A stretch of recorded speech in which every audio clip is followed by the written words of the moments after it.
Welcome to LC Screen Talk. My name is Larry, and this is my review of McFarland USA. Run, boy, run. This world is not meant for you. Run, boy, run. They're trying to catch you. Kevin Costner is really trying for that comeback, isn't he? What is this, 5 movies in the past year and a half? Well, his latest box office returns haven't been so great, so maybe audiences aren't fully on board with this new wave of the Costner.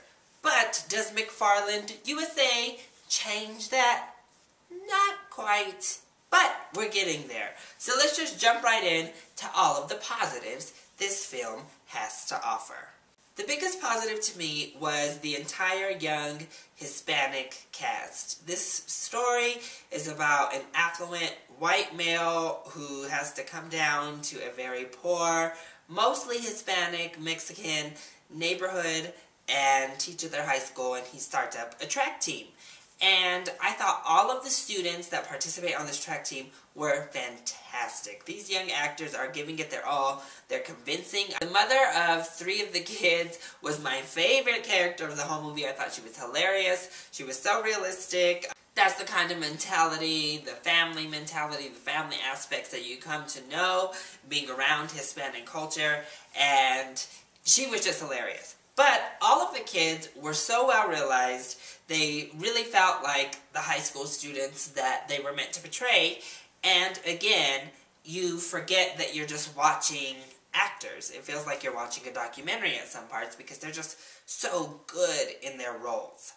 I also love Maria Bello. I love her in pretty much everything. She plays a bit of a smaller role here, but I thought she was very believable, very convincing in her role. And the story is really the bread and butter here.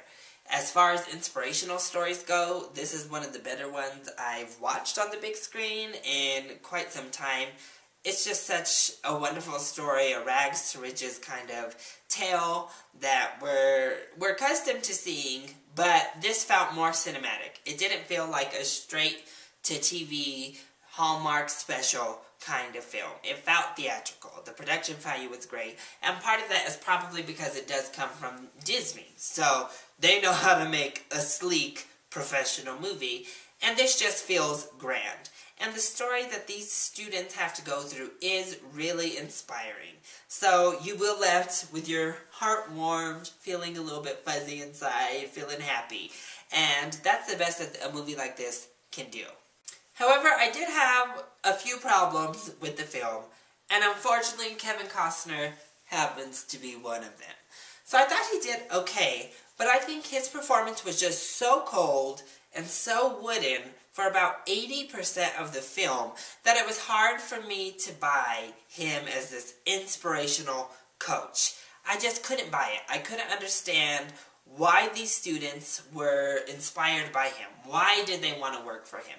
Why did he make them want to be better? Why did they want to go and participate in these after-school things for him? Because he was just not nice. He wasn't inspirational. He wasn't a good speaker. He didn't show much compassion. For at least the first 45 minutes of the film, he was like wood. And then the rest of the time, the story was written, as the true story goes, that, you know, the actual coach started to do things to build trust and to build relationships with these students. But Kevin Costner was still so wooden that it was hard to believe. So he's a great actor. We all know Kevin Costner is great. But this was just a phoning it in performance for me. I didn't believe it, and I thought he was just so wooden and unbelievable in the role. And it was really disappointing because he was given a great role that could have shown some depth, and he could have really made this, sunk his teeth into it, and done something with it. Instead, he just rested on walking through the motions and being stern coach, and then trying to magically make us believe he was this wonderful, inspirational person. And just in general, that first 40 minutes felt so dead, so uninspired to me, and so unlikable. Like, you just weren't invested in it because it wasn't giving you anything to root for. You just felt dead. You didn't feel heartwarming, anything. because there was no love in the movie. You could tell that there was a certain disdain toward the students, and it just kind of turned me off. I don't know. The last 30 minutes or so really saved it. Like, it really got to the point where it picked up where that first 40 minutes or so was just dragging. But when you have a whole act of the film dead, it really brings the film down. And at this point, this kind of story is nothing new.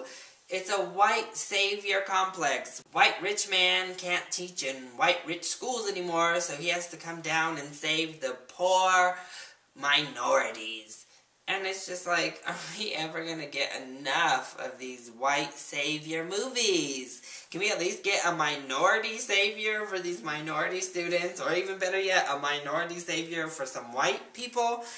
We just see it over and over and over again. People of color in poor places getting saved by white people. So, overall, if true story, inspirational movies are your thing, this one is pretty good.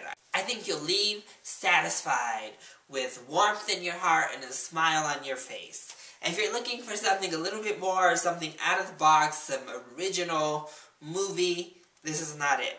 I'd say overall, this is a perfectly fine film that is worth a matinee at most, but is best fit for a rental.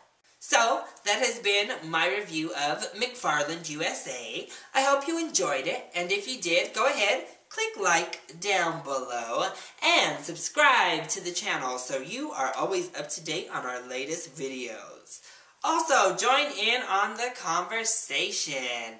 Are you excited to see McFarland USA? And what is your favorite sports movie? Let me know down in the comment section below, or hit me up on Twitter. I love you all so much for your support. Mwah! Thank you for watching, and I'll see you next time. Bye!